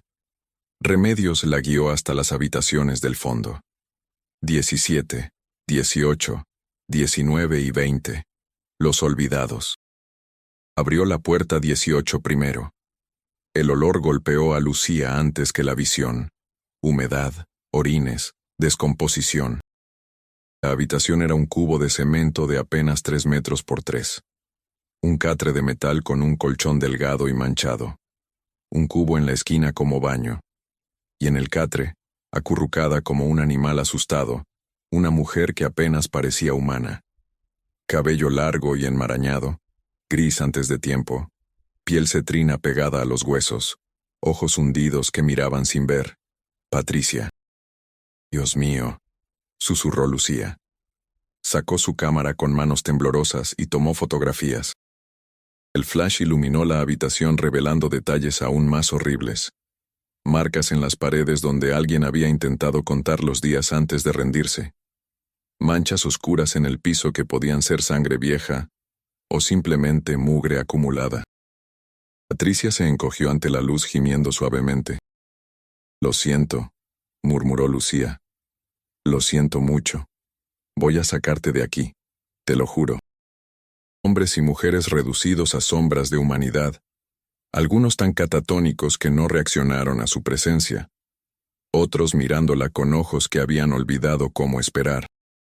Lucía fotografió todo, las lágrimas nublando su visión pero forzándose a continuar. Esto era lo que necesitaba, evidencia irrefutable del horror. «Se acabó el tiempo», dijo Remedios con voz quebrada. Ella también lloraba. «Tenemos que cerrar todo y sacarte de aquí». Bajaron rápidamente. Remedios cerró el consultorio y le entregó las llaves como si quemaran. «Nunca vuelvas. Y cuando hagas lo que vas a hacer, déjame fuera de esto. No te mencionaré. prometió Lucía. ¿Qué pasará contigo? Remedios se limpió las lágrimas. Renunciaré. Esta misma semana. No puedo más. Pero necesito unos días para encontrar otro trabajo. Tengo que alimentar a mi hija.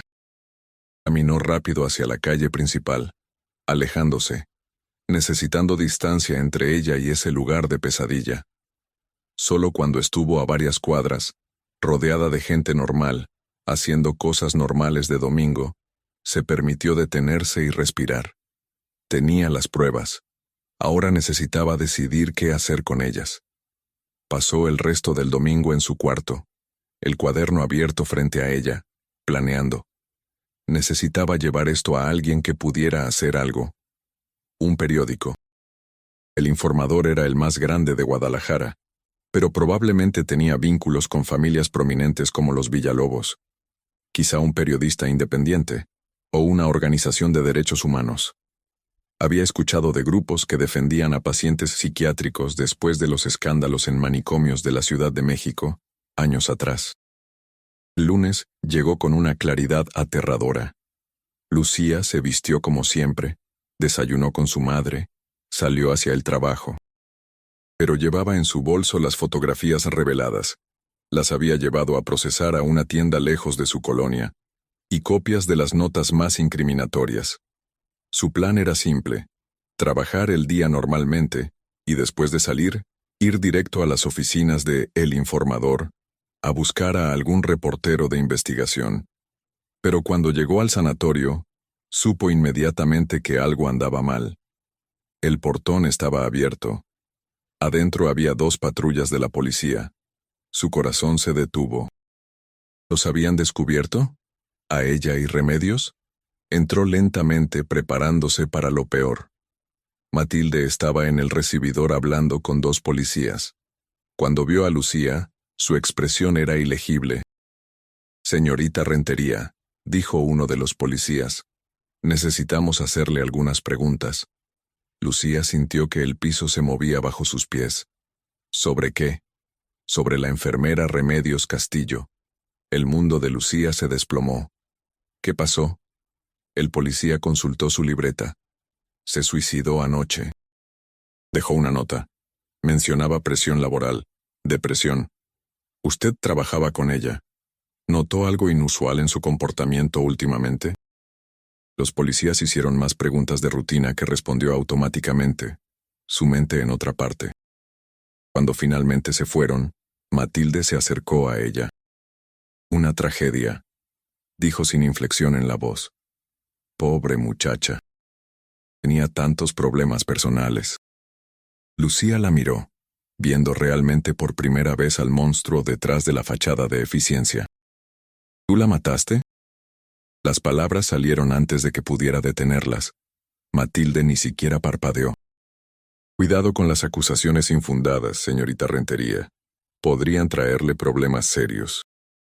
Pero en medio de la culpa y el dolor, algo más crecía: determinación. Remedios había muerto para que la verdad pudiera salir. No podía dejar que ese sacrificio fuera en vano. Ya no podía titubear, ya no podía tener miedo.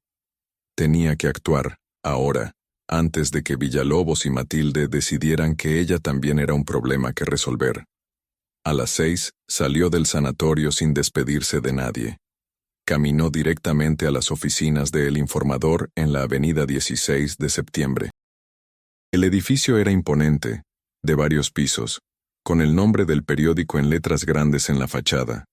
Entró a la recepción, el bolso apretado contra su pecho. «Necesito hablar con un periodista. Es urgente. Tengo información sobre un crimen». Pasaron 10 minutos eternos. Finalmente apareció un hombre de unos 35 años, con barba descuidada y corbata floja, llevando una libreta. «Soy Ricardo Montero, reportero de investigación. ¿Usted tiene información sobre un crimen?» En voz baja le contó todo: el sanatorio San Rafael, los pacientes olvidados, las sobremedicaciones, Patricia y los otros 3 en las habitaciones del fondo, las mentiras a las familias, Remedios muerta después de ayudarla a exponer la verdad. Montero escuchaba tomando notas rápidas, su expresión volviéndose más seria con cada revelación. ¿Tiene pruebas? Lucía sacó las fotografías y documentos de su bolso. Montero las revisó, sus ojos agrandándose. Esto es... Señorita, si esto es verdad, es enorme. El doctor Villalobos es una figura respetada. Acusarlo requerirá una investigación exhaustiva. Lo sé, dijo Lucía. Por eso vine a usted. Las autoridades probablemente están en su bolsillo, pero la prensa puede hacer que la gente vea. Montero asintió lentamente. Necesito verificar esto, hablar con fuentes, conseguir confirmación independiente. Podría tomar semanas. No tenemos semanas, respondió Lucía con urgencia.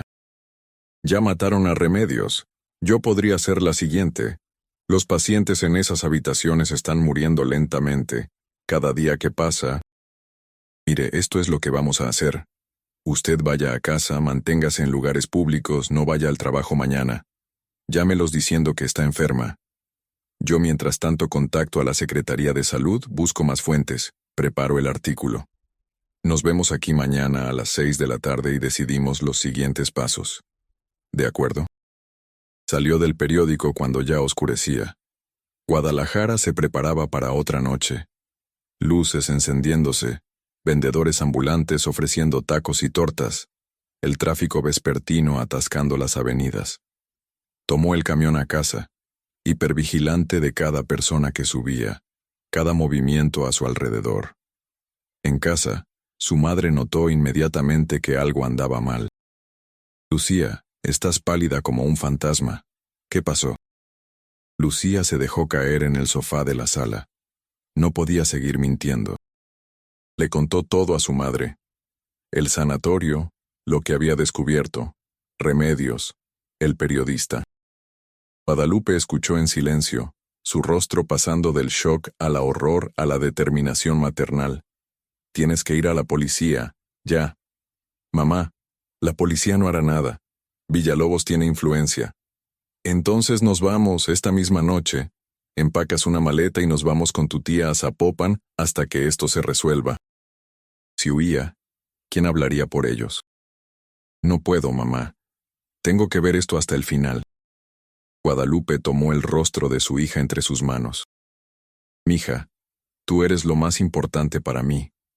No voy a perderte por ser valiente. Y yo no podría vivir conmigo misma si abandono a esas personas, respondió Lucía con lágrimas en los ojos. Por favor, entiéndeme. Lucía escuchaba cada ruido en la calle, cada perro ladrando, cada auto pasando, esperando que en cualquier momento alguien tocara la puerta. Las horas se arrastraban con una lentitud agónica. A las 5 de la mañana se levantó y llamó al sanatorio. Matilde contestó. Habla Lucía. Estoy enferma, no podré ir hoy. Hubo un silencio cargado de amenaza. Qué lástima. Esperamos verte pronto. Muy pronto. El doble sentido era inconfundible. El martes fue el día más largo de su vida. Se quedó en casa, mirando el reloj avanzar con dolorosa lentitud hacia las 6 de la tarde. Su madre no se separaba de ella, nerviosa, rezando el rosario continuamente. A las 5:30, Lucía se preparó para salir. Guadalupe insistió en acompañarla. No voy a dejarte ir sola. Tomaron el camión juntas hacia el centro. Las calles estaban llenas de gente saliendo del trabajo, comprando cosas para la cena, viviendo sus vidas ordinarias ajenas al drama que se desarrollaba. Llegaron a El Informador a las 6:05. Ricardo Montero las esperaba en el recibidor, su expresión grave. Señorita Rentería, tenemos que hablar, en privado. Miró a Guadalupe. Es mi madre. Puede escuchar lo que sea que tenga que decir. Montero las llevó a una sala de juntas vacía y cerró la puerta. He estado investigando todo el día. Contacté a la Secretaría de Salud. Hablé con expertos en psiquiatría. Y... se detuvo, buscando las palabras correctas. ¿Y? Urgió Lucía. Y el doctor Villalobos se enteró de que estoy investigándolo. Pero mi editor está nervioso. Villalobos tiene abogados caros. El periódico no quiere un litigio costoso sin estar absolutamente seguros. Para entonces estaré muerta, dijo Lucía con una calma escalofriante. O los pacientes estarán muertos, o Villalobos habrá movido a los más comprometedores y destruido evidencia. Tiene que ser ahora. Mientras tanto, voy a la policía. Aunque no me crean, al menos quedará registro. Tenga cuidado, advirtió Montero. Villalobos juega sucio. La muerte de su compañera de trabajo. No creo que haya sido coincidencia. Adentro olía a sudor, café viejo y burocracia. Se acercaron al oficial de guardia. Quiero denunciar un crimen. El oficial, un hombre de mediana edad con bigote y expresión aburrida, sacó un formulario. ¿Qué tipo de crimen? Abuso institucional, negligencia criminal, posible homicidio en el Sanatorio San Rafael. El oficial dejó de escribir y la miró. ¿El Sanatorio San Rafael del doctor Villalobos? Sí, señorita, ese es uno de los sanatorios más respetados de Guadalajara. ¿Está segura de lo que está diciendo? La incredulidad en su tono era palpable. Lucía sacó las fotografías y comenzó a explicar. El oficial las miró superficialmente, su expresión pasando de escepticismo a incomodidad. Mire, esto es complicado. Necesitaría hablar con mi superior. Y él probablemente querría una orden judicial para investigar una institución privada. Eso lleva tiempo. Además, si estas fotografías fueron tomadas sin autorización, podría haber implicaciones legales para usted. ¿Me está diciendo que no va a hacer nada? Preguntó Lucía, la frustración convirtiéndose en ira. No dije eso. Dije que es complicado. Déjeme su información de contacto y las fotografías. Haremos lo que podamos. ¿Y ahora qué? Preguntó Guadalupe. Lucía no tenía respuesta. Habían intentado con la prensa, con la policía. ¿Qué más quedaba? Caminaron por las calles del centro sin rumbo fijo, Lucía pensando desesperadamente. Pasaron frente a la catedral, sus torres gemelas alzándose contra el cielo del atardecer. Guadalupe se detuvo. Vamos a entrar. Necesito rezar. Lucía no era particularmente religiosa, pero no tenía energía para discutir. Entraron al templo fresco y oscuro, con olor a incienso y velas. Su madre se arrodilló frente a una imagen de la Virgen de Guadalupe y comenzó a rezar en susurros. Lucía se sentó en una banca, mirando los vitrales que filtraban la luz declinante en colores azules y rojos. ¿Necesitas ayuda, hija? Una voz suave la sobresaltó.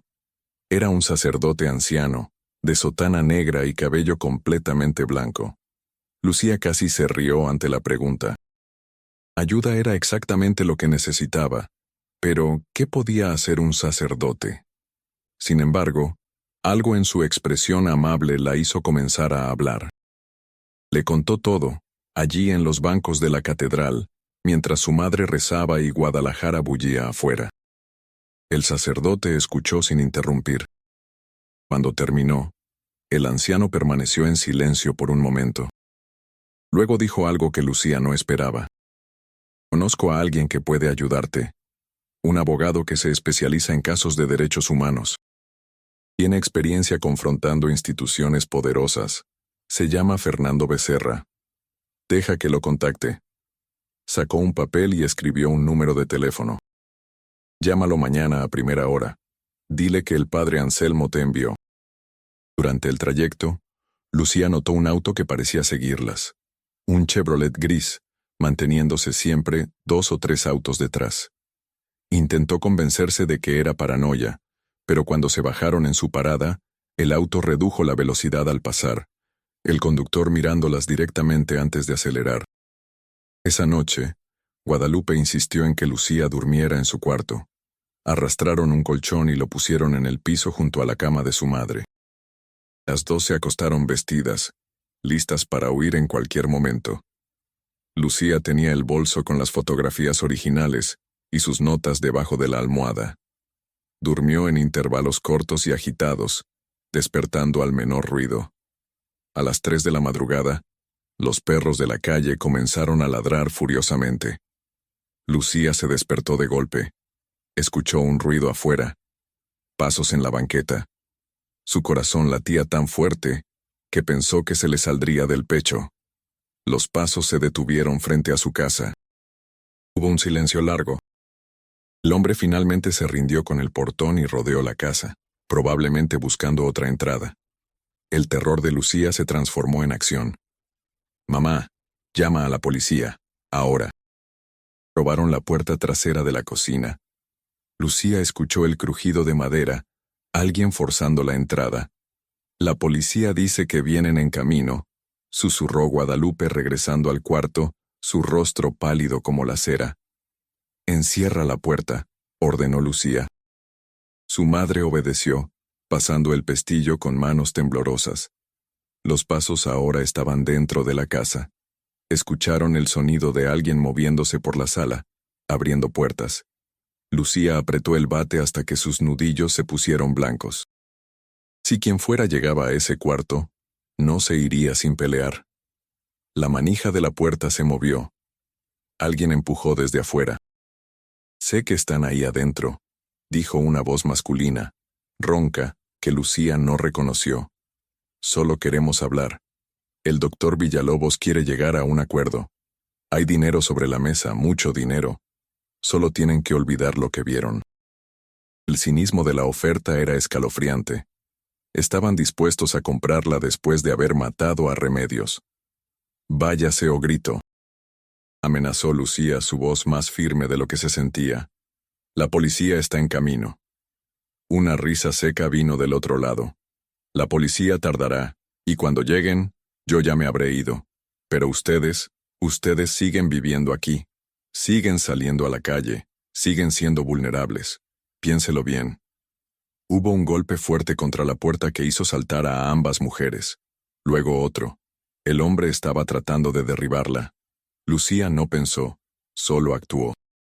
Abrió la puerta de golpe y golpeó con el bate con toda su fuerza. Conectó con algo sólido. Escuchó un gruñido de dolor. El hombre retrocedió, sosteniéndose el brazo.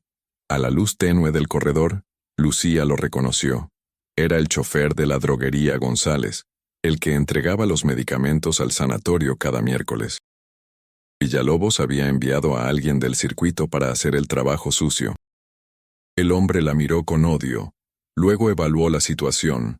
2 mujeres, una armada con un bate, sirenas de policía sonando a lo lejos, acercándose. Tomó la decisión inteligente. «Esto no termina aquí», dijo escupiendo sangre. Se dio la vuelta y corrió hacia la puerta trasera. Lucía lo escuchó salir, el portón de atrás golpeando contra la pared.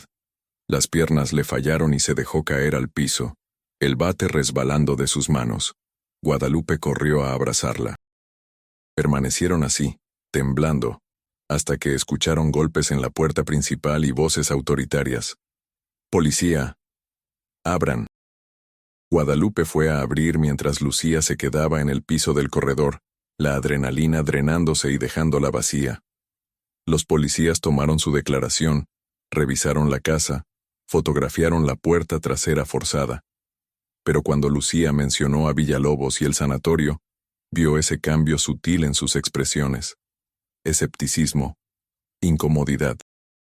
«¿Tiene alguna prueba de que el doctor Villalobos ordenó esto?», preguntó uno de ellos.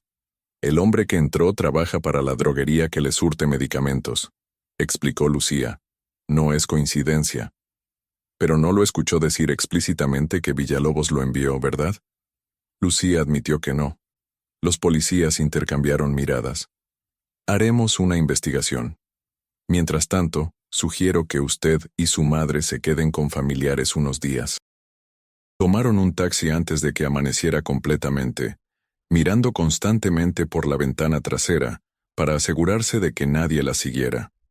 La casa de José era modesta, pero acogedora, en un fraccionamiento de clase trabajadora.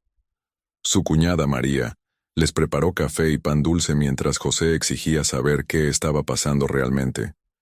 Esta vez Lucía contó la historia completa, sin omitir detalles. José escuchó con incredulidad creciente. «¿Estás diciéndome que un médico prestigioso está torturando pacientes y la policía no hace nada?». Exactamente, respondió Lucía amargamente. Tiene dinero, contactos, respeto social. Nosotras no somos nadie. José golpeó la mesa con frustración. Esto es una mierda. Pero mira, tengo un amigo que trabaja en la Comisión de Derechos Humanos del Estado. Déjame hablar con él. Eran las 7 de la mañana, quizá demasiado temprano, pero llamó de todas formas. Una voz adormilada contestó. Bueno. Licenciado Fernando Becerra, habla Lucía Rentería. El padre Anselmo me dio su número. Necesito ayuda urgente. Hubo un silencio. Luego la voz se aclaró, más alerta. Padre Anselmo no da mi número a menos que sea serio. Cuénteme. Becerra interrumpía ocasionalmente con preguntas específicas, legales, precisas. Cuando terminó, él exhaló audiblemente. Señorita Rentería, lo que me está describiendo es atroz. Y desafortunadamente, no único. He visto casos similares en otras instituciones psiquiátricas. El problema es que probar esto legalmente es extremadamente difícil. Necesitamos acceso al sanatorio, inspección oficial, testimonios de múltiples fuentes. Ya intenté con la policía y la prensa, dijo Lucía desesperada. Nadie quiere meterse con Villalobos. Si empezamos hoy podemos tener inspectores en el sanatorio para el viernes. 3 días. 3 días. Una eternidad para los pacientes olvidados, pero era mejor que nada. Hagámoslo. José regresó con noticias similares. Su amigo en la comisión estatal podía ayudar, pero necesitaba evidencia formal y seguir protocolos. Todo apuntaba a lo mismo. Una investigación oficial. El miércoles transcurrió en un estado de tensión nerviosa. Lucía y su madre no salieron de la casa de José. A las 4 de la tarde José las llevó en su camioneta al despacho de Becerra. El abogado resultó ser un hombre de unos 50 años, con cabello gris, lentes gruesos y una expresión seria que se suavizaba cuando sonreía. Su oficina estaba llena de archiveros, libros legales y fotografías de familias agradecidas. He dedicado mi vida a pelear contra abusos institucionales, explicó mientras revisaba meticulosamente cada fotografía que Lucía trajo. Hospitales, orfanatos, asilos. Los lugares donde la sociedad esconde a quienes no quiere ver son siempre propensos al abuso. Mientras tanto, preguntó Lucía, ¿qué pasa si Villalobos mueve a los pacientes comprometedores? Becerra asintió. Era una preocupación válida. Por eso la inspección será sorpresa. Llegarán sin aviso previo con una orden judicial.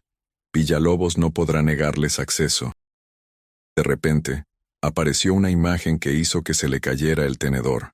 La fachada del Sanatorio San Rafael. El presentador hablaba. El prestigioso médico tapatío, Dr. Humberto Villalobos, ha anunciado que cerrará temporalmente el Sanatorio San Rafael para renovaciones mayores. Los pacientes serán transferidos a otras instituciones asociadas. El Dr. Villalobos negó los rumores de problemas administrativos, insistiendo que se trata simplemente de modernizar las instalaciones.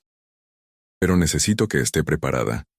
Si llegamos y el sanatorio está vacío, será su palabra contra la de él. Y su palabra, siendo una ex empleada, tendrá menos peso. Tiene que hacer algo, suplicó Lucía. Esos pacientes, si los mueve, podrían terminar en lugares peores, o podrían simplemente desaparecer. Lo sé, haré todo lo posible. Caminaba de un lado a otro en el cuarto de huéspedes, pensando en Patricia, en Adriana, en los otros. ¿Dónde los estarían llevando? ¿Seguirían vivos siquiera? La culpa la carcomía. Si hubiera actuado más rápido, si no hubiera perdido tiempo intentando seguir los canales correctos. A las 6 de la mañana del jueves sonó el teléfono. José contestó, y luego llamó a Lucía. Es para ti, Becerra. Lucía corrió a tomar el auricular. ¿Sí? Conseguimos la orden de inspección para hoy a las 9. Vamos a llegar sin aviso. Necesito que venga con nosotros para identificar áreas específicas y pacientes. ¿Puede estar en mi oficina a las 8:30? Ahí estaré. La orden nos da derecho a inspeccionar todas las instalaciones, revisar expedientes médicos y entrevistar a pacientes y personal, explicó Becerra. Usted vendrá como testigo y guía. No hable a menos que se lo pidan. Solo observe y confirme o niegue lo que veamos. Gente esperando camiones para ir al trabajo. Niños en uniformes escolares caminando a clases. Vendedores abriendo sus puestos. Vida normal. Rutinaria. Mientras a pocas cuadras, secretos oscuros esperaban ser expuestos. Llegaron al Sanatorio San Rafael a las 9:05. El portón estaba cerrado. Uno de los agentes del Ministerio Público tocó el timbre con insistencia. Pasó 1 minuto. 2. Finalmente, Matilde apareció. Al ver el grupo de oficiales, su expresión cambió de irritación a alarma controlada. ¿Qué desean? Traemos una orden de inspección sanitaria, dijo el inspector mostrando el documento. Abra, por favor. Matilde leyó la orden, su rostro pétreo. Necesito consultar con el doctor Villalobos. No es opcional, señora. Abra o forzaremos la entrada. El jardín estaba igual que siempre, impecable y silencioso. Pero había algo diferente en el aire, una tensión, una urgencia apenas contenida. Entraron al edificio principal. El corredor del primer piso estaba vacío, demasiado vacío. Ningún sonido venía de ninguna habitación. ¿Dónde están los pacientes?, preguntó el inspector. En sus terapias matutinas, respondió Matilde. Quiero ver la lista de pacientes actuales y sus habitaciones asignadas. Matilde se demoró, claramente ganando tiempo. Está en el despacho del doctor. Déjenme buscarla. Los inspectores la siguieron, no permitiéndole un momento sola. El despacho de Villalobos estaba inusualmente ordenado, como si hubieran limpiado recientemente. Los archiveros estaban cerrados. Ábralos, ordenó el agente del Ministerio Público. Matilde sacó un manojo de llaves con manos que temblaban ligeramente. Abrió el primer archivero. Estaba vacío. El segundo también. El tercero contenía solo material de oficina. Los expedientes habían desaparecido. ¿Dónde están los expedientes médicos?, preguntó el inspector con voz dura. El doctor los movió a un archivo externo para las renovaciones, respondió Matilde. Es ilegal remover expedientes médicos de la institución, replicó el inspector. Eso es una violación seria. Anotó en su libreta. Llévenos a ver a los pacientes, ahora, ordenó Becerra. Matilde no tuvo opción. Los guió al segundo piso. Lucía subió las escaleras con un nudo en la garganta. Llegaron al corredor superior. Matilde abrió la primera habitación. Estaba vacía, la cama deshecha, como si alguien la hubiera abandonado apresuradamente. La segunda también. La tercera. Una tras otra, las habitaciones estaban desocupadas. Llegaron a la habitación 12, donde Lucía había hablado con Adriana. Vacía. ¿Dónde están todos? La voz de Lucía rompió su silencio autoimpuesto. Matilde la miró con una mezcla de triunfo y desprecio. Transferidos anoche a otras instituciones asociadas, como anunció el doctor. El sanatorio está en renovaciones. ¿Todos? ¿En una noche? El inspector no compraba la historia. Necesito ver los registros de traslado, autorizaciones de las familias, documentos de las instituciones receptoras. El doctor tiene todo eso, dijo Matilde. Siguieron al fondo del corredor. Las habitaciones 17, 18, 19 y 20. Lucía casi no podía respirar cuando Matilde abrió la 18, la habitación de Patricia. Estaba vacía, pero no limpia. El catre seguía allí con el colchón manchado, el cubo en la esquina, el olor a humedad y abandono. Los inspectores entraron y comenzaron a fotografiar todo. ¿Quién estaba en esta habitación?, preguntó uno. Matilde vaciló. No recuerdo exactamente. Yo sé quién, dijo Lucía. Todas las miradas se volvieron hacia ella. Patricia Jiménez Solís. 29 años cuando fue admitida. Debería tener ahora 36. Lleva 7 años en esta habitación, olvidada, sin visitas, sobremedicada. Revisen las habitaciones 17, 19 y 20. Todas tienen el mismo estado de negligencia. 4 pacientes que Villalobos mantenía escondidos porque sus familias dejaron de pagar. Esto es suficiente para cerrar esta institución permanentemente, dijo uno de los inspectores.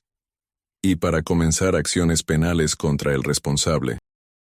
Se dejó caer en una silla del corredor, la compostura rígida que siempre mantenía desintegrándose. Se fue anoche con los últimos pacientes. Dijo que iba a la costa, a Puerto Vallarta. Tiene una clínica privada allá. Iba a establecerse ahí hasta que esto pasara. Mientras tanto, los inspectores continuaron documentando. Encontraron más evidencia.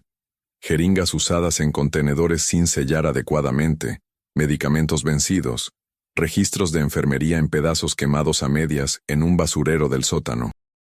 Villalobos había tratado de destruir evidencia, pero la prisa lo había hecho descuidado. En el consultorio encontraron algo más. Una caja fuerte pequeña escondida detrás de un cuadro. Uno de los agentes la forzó. Adentro había fajos de dinero en efectivo, varios pasaportes a nombre de Villalobos y una libreta de contabilidad detallada. Los números eran incriminatorios. Mostraban pagos de familias, gastos mínimos en cuidado de pacientes y ganancias enormes desviadas a cuentas personales. Era evidencia de fraude sistemático además del abuso. Señorita Rentería, llamó Becerra. Lucía se acercó. El abogado tenía una expresión grave, pero satisfecha. Tenías razón en todo. Esto es peor de lo que imaginaba. La Policía Federal está coordinando con autoridades de Jalisco para localizar a Villalobos. Probablemente lo aprehendan hoy mismo. Lucía sintió las piernas flaquear, se apoyó contra la pared. ¿Y los pacientes? ¿Patricia y los demás? Esa es nuestra prioridad ahora, respondió uno de los inspectores. Vamos a rastrear a dónde fueron transferidos. Con las fotografías que tenemos y los testimonios, podemos identificarlos y asegurar su bienestar. Montero sacó su libreta. Mi editor está listo para publicar. ¿Puedo hacerte unas preguntas? Por primera vez en semanas, Lucía sintió algo parecido al alivio. Sí, pregunta lo que quieras. Voy a mandar la historia a periódicos nacionales. Todo México va a saber lo que pasó aquí. Era justicia, pero agridulce. Remedios había muerto sin ver este momento. Patricia y los otros habían sufrido años antes de que alguien actuara. La satisfacción de exponer la verdad se mezclaba con la culpa de no haber podido hacer más rápido. A las 4 de la tarde, llegó la noticia. Humberto Villalobos había sido detenido en un retén en la carretera a Puerto Vallarta. Intentó sobornar a los policías, ofreciéndoles dinero del que llevaba en maletas. No funcionó. Estaba siendo trasladado de vuelta a Guadalajara para enfrentar cargos. Los pacientes que llevaba con él habían sido localizados y estaban siendo evaluados en el Hospital General. Entre ellos estaban Patricia Jiménez y Adriana Guzmán. Lucía pidió permiso para ir al hospital a verlas. Becerra la llevó en su coche. El Hospital Civil era un edificio grande y antiguo en el centro de la ciudad, siempre atestado, ruidoso, caótico. Encontraron el área de psiquiatría en el 3er piso. Un médico joven que supervisaba las evaluaciones les explicó el estado de los pacientes recién llegados. Están severamente desnutridos, deshidratados y sobremedicados. Vamos a tardar semanas en estabilizarlos físicamente. El daño psicológico, eso llevará mucho más tiempo. El médico vaciló, pero asintió. 5 minutos, está muy frágil. La llevó a una sala donde Adriana estaba en una cama, conectada a un suero intravenoso. Cuando vio a Lucía, sus ojos se llenaron de lágrimas. Viniste. Pensé que nadie vendría nunca. Lucía se acercó y tomó su mano. Te lo prometí. Te dije que te sacaría de ahí. ¿Y Patricia? ¿Los otros? Todos están aquí, a salvo.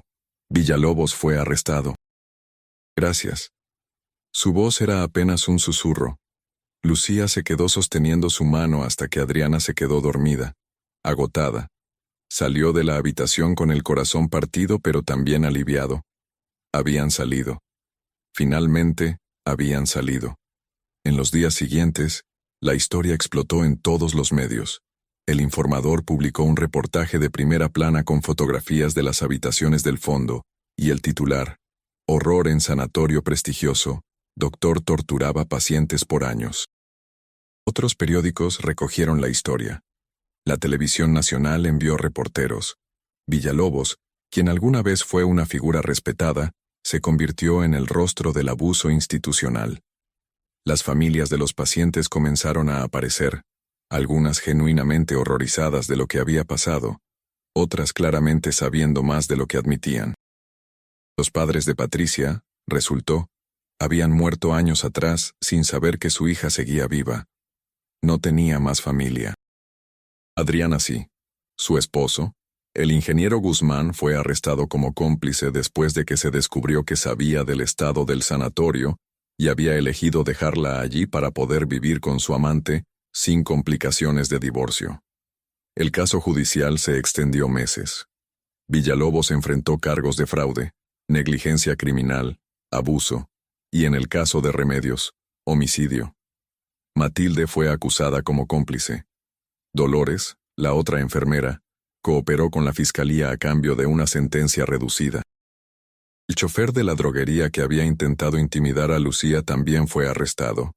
Lucía testificó en múltiples ocasiones. Cada vez que contaba la historia, revivía esas semanas de horror. Pero también sentía que le debía a Remedios, a Patricia, a Adriana, a todos los que habían sufrido, dar su testimonio completo y honesto.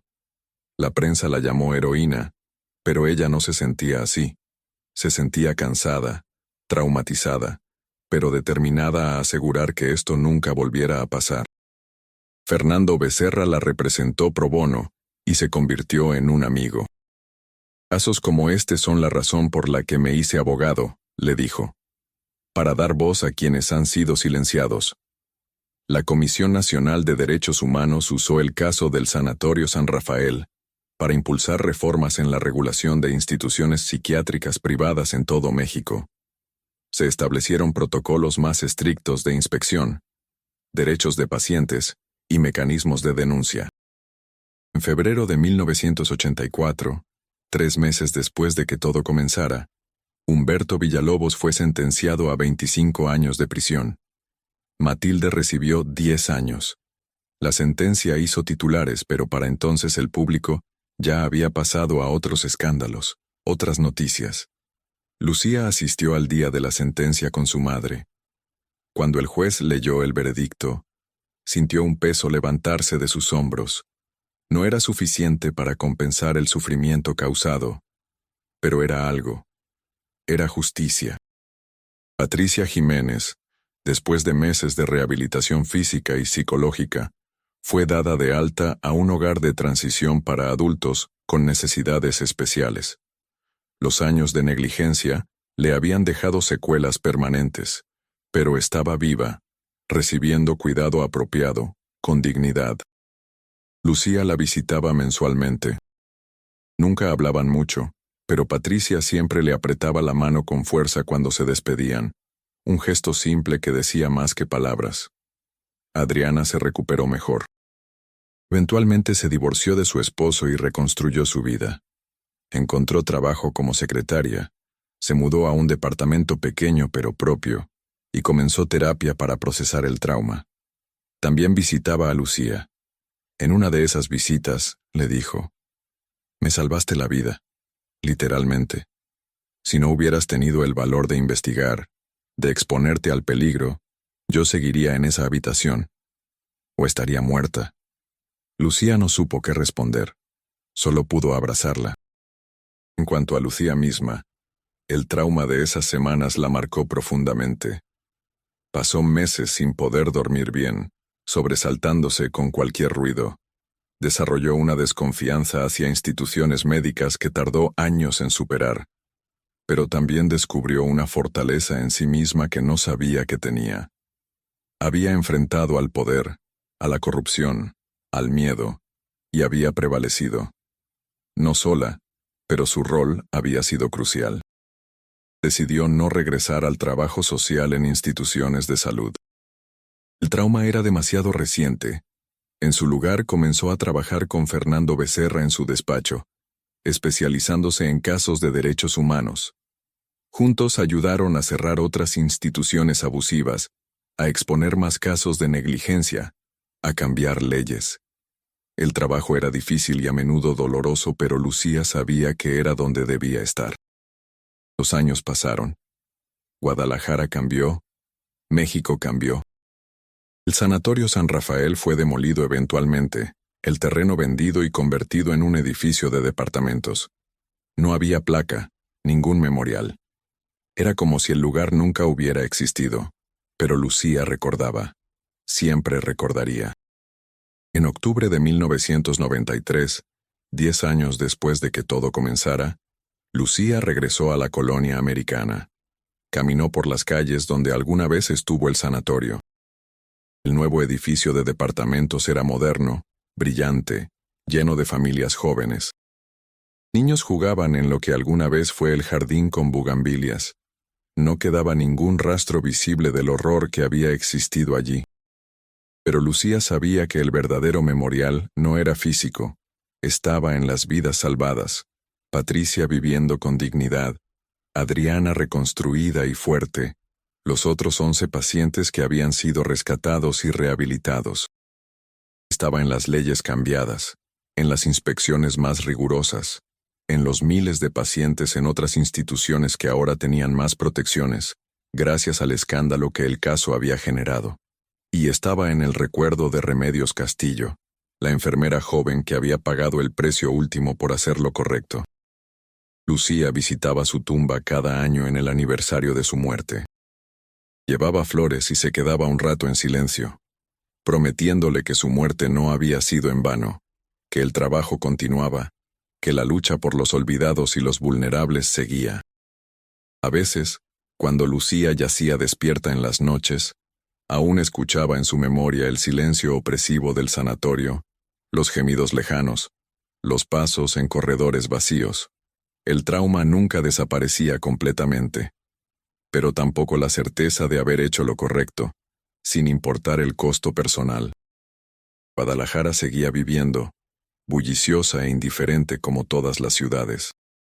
Pero en sus calles, en sus instituciones, en sus sistemas de supervisión, quedaban pequeñas huellas del caso que había sacudido a la sociedad tapatía en el otoño de 1983. Huellas que hacían más difícil que los horrores del Sanatorio San Rafael se repitieran. Lucía Rentería nunca se consideró heroína. Se veía simplemente como alguien que no pudo ignorar el sufrimiento de otros, que eligió actuar cuando hubiera sido más fácil y seguro mirar hacia otro lado. Y en esa elección, en ese momento de decisión moral, en su pequeña oficina del sanatorio, había cambiado vidas, había salvado personas, había hecho que la justicia, aunque tardía e imperfecta, finalmente llegara.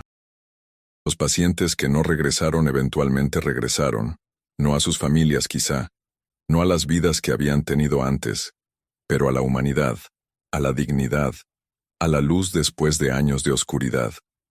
Y eso, pensaba Lucía en sus momentos de reflexión, era lo único que realmente importaba al final. El caso que aterró a Jalisco no fue sobre fantasmas o demonios. Fue sobre algo más aterrador y real, la capacidad humana para la crueldad cuando el poder no es vigilado, cuando la sociedad mira hacia otro lado, cuando la vulnerabilidad es explotada. Pero también fue sobre la capacidad humana para el coraje, para la compasión, para la justicia cuando alguien decide que lo correcto importa más que la seguridad personal. Y mientras Guadalajara seguía su marcha implacable hacia el futuro, esa lección permanecía, grabada no en monumentos de piedra, sino en la memoria colectiva de quienes habían vivido, sufrido, y finalmente prevalecido en las noches cerradas de aquel sanatorio discreto donde los pacientes, por un tiempo, no regresaron.